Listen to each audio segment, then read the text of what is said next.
बिस्मिल्लाहिर्रहमानिर्रहीम। अस्सलाम वालेकुम स्टूडेंट्स, उम्मीद करता हूँ कि आप लोग खैर खैरियत से हैं। मेरा ये ADS1 के लिए सेकंड लेक्चर है और मैथमेटिकल पोर्शन हमने स्टार्ट किया हुआ है। ठीक है। कल हमने एक फंक्शंस यानी कि तोफ़ाइल के हवाले से पढ़ा था।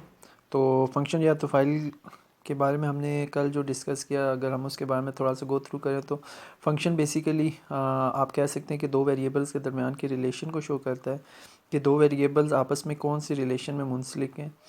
और फिर इसके आगे हमने बहुत सारी टाइप्स पढ़ी थी, इंक्रीजिंग, डिक्रीजिंग, और इसके अलावा सिंगल वैल्यूड फंक्शन और भी एक्सप्लिक्ट इम्प्लिक्ट फंक्शंस सारे डिस्कस हमने किए थे। अगर आपको कोई इशू है तो आप काइंडली मुझे बता दें, मैं वो दोबारा आपको समझा दूंगा। ठीक है। आज जो हमारा टॉपिक है वो बेसिकली रिलेशन एंड फंक्शंस का है। ठीक है। फंक्शंस के बारे में तो हम ऑलरेडी पढ़ चुके हैं। ठीक है। सबसे पहले अगर हम फंक्शन और या रिलेशंस की बात करें तो उनसे पहले हमें एक टॉपिक है जिसे हमें डिस्कस करना चाहिए, वो है सेट। ठीक है। सेट बेसिकली क्या होता है?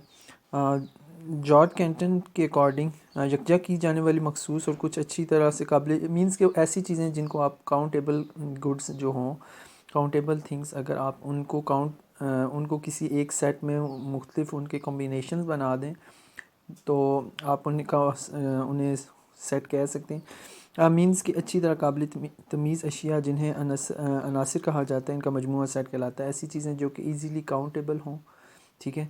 जब आप उनके पेयर्स या उनके नंबर्स को इकट्ठा करें, एक ग्रुप में बंद कर दें, तो इट्स मीन कि वो एक सेट है। ठीक है। जो उसके बाद हमारा एक मेन टॉपिक आ जाता है कि ऑर्डर्ड पेयर बेसिकली ऐसा है कि आमतौर पर थ्योरी सेट में हम किसी सेट को ज़ाहिर करते वक्त तरतीब का ख्याल नहीं रखते। ठीक है। जब हम किसी चीज़ का सेट बना रहे होते हैं तो मोस्टली ये होता है कि हम वो जो सेट है वो नॉर्मली एक दो तीन के बजाय चार तीन इस तरह से किसी तरह भी सेट बना सकते हैं।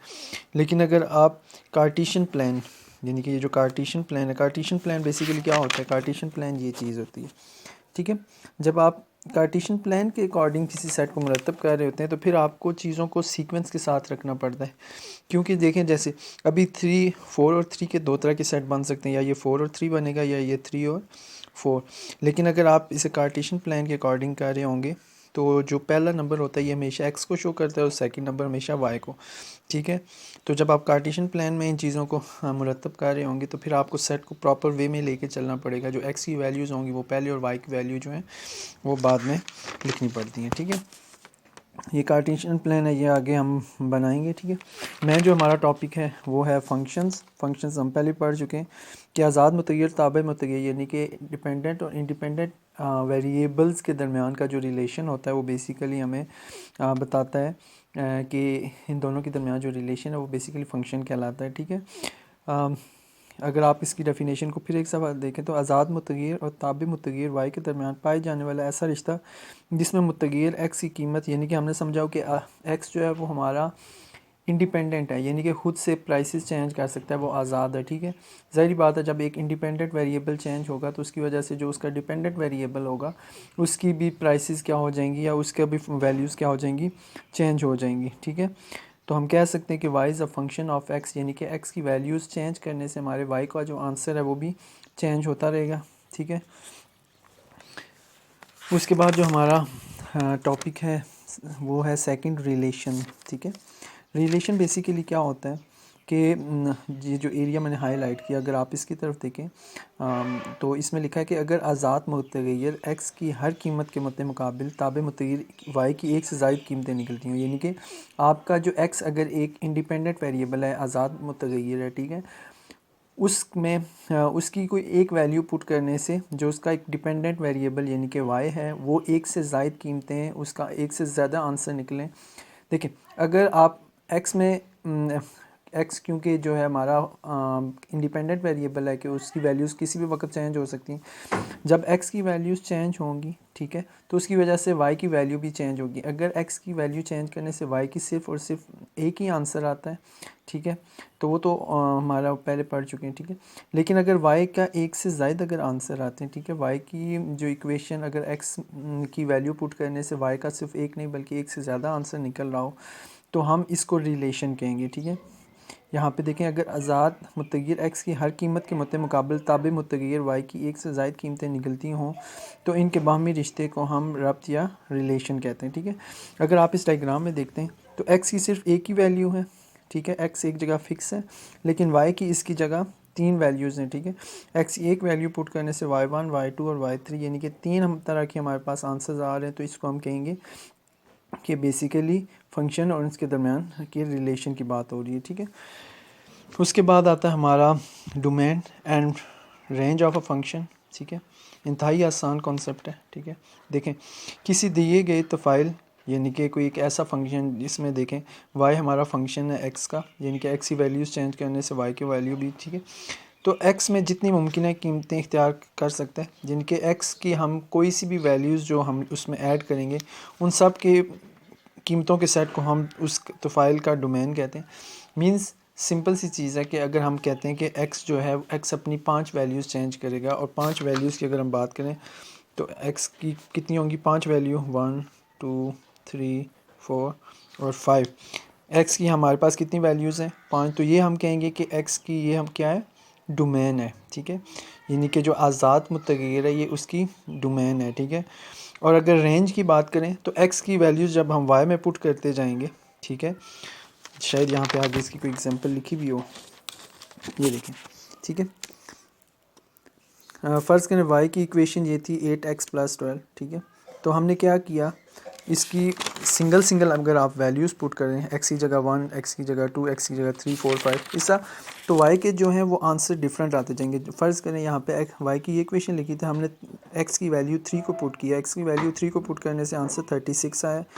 इसी तरह से अगर हम इसकी वैल्यू 3 के बजाय x की वैल्यू 10 पुट कर दें तो आंसर देखें 92 आ गया।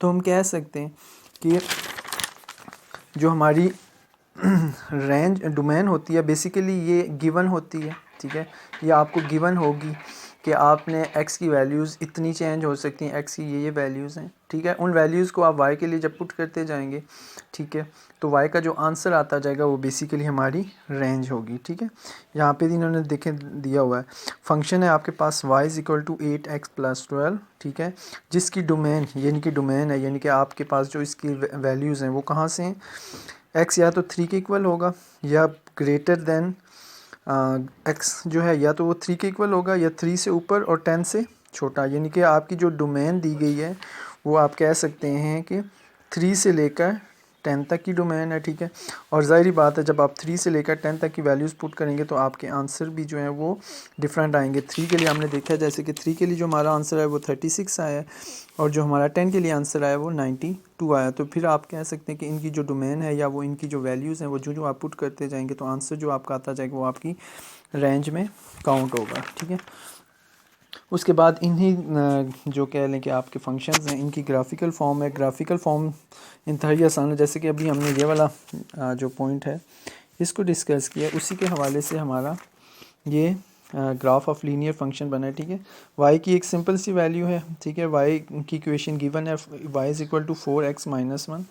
ठीक है, और इसकी हम कह सकते हैं कि अगर हम इसकी डोमेन की बात करें तो हमारे पास जो इसकी डोमेन है वो कितनी है, -3 से लेकर +3 तक इसकी डोमेन है। और ज़ाहिर बात है ये देखें मैंने एक सॉल्व कर भी दिया है, y = 4x - 1। ठीक है, तो हमने कहा था कि इसकी डोमेन जो है -3 से लेकर 3 तक, +3 तक है। ठीक है, आप देखें y की जगह x की जगह हम इक्वेशन क्या थी, y = 4x - 1। ठीक है, x की जगह हमने x की वैल्यू -3 पुट की, 4 3 12, माइनस का 12 आएगा -1। उसी तरह से -12 -1 माइनस माइनस माइनस ही रहेंगे, लेकिन इनकी वैल्यूज़ आपस में क्या हो जाएंगी, ऐड हो जाएंगी। तो ये देखें x की डोमेन -3 इंटर करने से हमारे पास y की जो वैल्यू आई या y की जो रेंज आई है वो -13 आ गई। ठीक है, ये सिंगल यानी कि एक आप कह सकते हैं कि ग्राफ ऑफ लीनियर फंक्शन जो कि एक अकेला फंक्शन, इसका जो ग्राफ बनता है वो बेसिकली इस तरह का सब बनेगा। ठीक है, और इसी तरह से जो ग्राफ ऑफ क्वाड्रेटिक फंक्शन यानी कि 2 दर्जी तो फाइलों का ग्राफ है, बेसिकली इसमें भी सेम चीज़ है, सिर्फ क्या है कि यहाँ पे इसकी वैल्यूज़ क्या हो जाएंगी, पिछले जो था उसमें सिंपली आप कह सकते हैं कि x की वैल्यू 1 होती थी, यहाँ पे x की वैल्यू क्योंकि ये क्वाड्रेटिक फंक्शन है तो x की वैल्यू 1 से ज़्यादा होगी यानी कि x2। यहाँ पे भी वही है, ये x की डोमेन है, ये एक्स की रेंज आ जाएगी, ठीक है। वैल्यूज़ पुट करते जाएंगे। इसका जो क्वाड्रेटिक फंक्शन का ग्राफ होता है वो बेसिकली कर्व की सूरत में बनता है, इस तरह से कर्व इसका बनता है। ये तो स्ट्रेट लाइन बनती है सिंगल वाले फंक्शन की। ये देखें क्योंकि क्वाड्रेटिक है, एक्स की पावर यहाँ पे 2 है, तो इसके लिए जो ग्राफ बनेगा वो बेसिकली इस तरह से कर्व शेप में बनेगा, ठीक है। उसके बाद आ जाता है हमारे पास क्यूबिक फंक्शन, ठीक है। क्यूबिक फंक्शन में नाम से श्योर है कि यहाँ पे अभी 3 एक्स की वैल्यू जो होगी वो मोर देन 2 होगी, ठीक है। मोर देन 2 और मैक्सिमम 3 तक। तो यहाँ पे देखें एक्स की पावर 3 है, ठीक है। ये एक इक्वेशन दे दी गई। इसी तरह से वाई की में जब आप एक्स की वैल्यूज़ को पुट करते चले जाएँ, ये एक्स की डोमेन है और ये एक्स की रेंज है, ठीक है।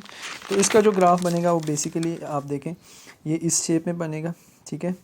और उसके बाद आ जाता है ग्राफ ऑफ एन इम्प्लिक फंक्शन, ठीक है। इम्प्लिक फंक्शन के बारे में हमने पढ़ा था। ये एक मुज़म्मर तफ़ाइल है जिसका सिर्फ एक सरई तफ़ाइल दर्ज बनेगा, ठीक है।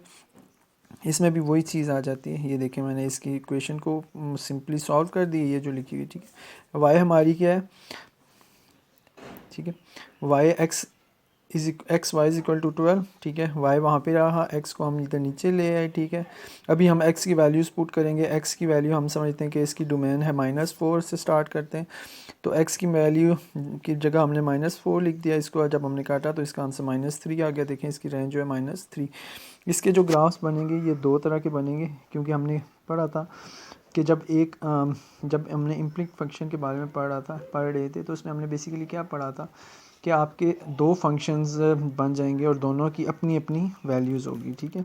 आई थिंक आज के लिए इतना काफ़ी है, ठीक है। अगर इस चीज़ की समझ नहीं आती तो आप मुझे बताइएगा, फिर मैं ये है कि जो नेक्स्ट लेक्चर है उसमें आपको बाकी चीज़ों की भी जो इन्फॉर्मेशन है दे दूँगा। लेकिन काइंडली इन लेक्चर्स को ज़रूर सुनें, क्योंकि आपके पास, मैंने कल भी कहा था, मैथमेटिकल पोर्शन में आपके पास टाइम बहुत कम है। तो काइंडली इस वीडियो को ज़रूर सुनें और जो क्वेश्चंस हैं, क्वेरी है आपकी, वो मुझसे डिस्कस करें। तब तक के लिए फ़ी अमानिल्लाह, अल्लाह हाफ़िज़।